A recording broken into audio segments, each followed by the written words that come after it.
শহরের যানজট আর কোলাহল পার করে আমরা অনেক দূরে চলে এসেছি। 1 ঘন্টা 40 মিনিট এসেছি আমরা। মেন রোড থেকে এবার গ্রামের মধ্যে ঢুকছি। আমরা একটা গাড়ি করে নিয়েছিলাম। আমাদের উদ্দেশ্য আমরা যাব আমলামেথি গ্রামে, খেয়া পার হয়ে। ওখানে একটা সম্বন্ধ দেখতে যাচ্ছি আমরা। এখানে এসে দেখি গ্রামের পরিবেশ আর আবহাওয়া আর চোদ্দিকের কি মনোরম পরিবেশ, যেন হৃদয় ছুঁয়ে যায় বারবার। কবিগুরু রবীন্দ্রনাথের সোনার বাংলা যেন এখানেই বাঁধা। আমরা এসে আমলামেতির ঘাটে পৌঁছলাম। এসে দেখি নদীতে ভাটা পড়েছে, ওই জন্য একটু ঘুরে ঘুরে দেখছিলাম চোদ্দিকে।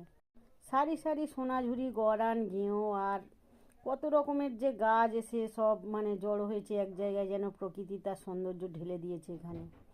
হে সুন্দরবন, তুমি যুগ যুগ বেঁচে থাকো। দেখো চোদ্দিকের পরিবেশ দেখে যেন আমার মন ছুঁয়ে গেল আজ। যাচ্ছি তো অনেক দূরে, খেয়া পার হয়ে যেতে হবে অনেকটা দূর।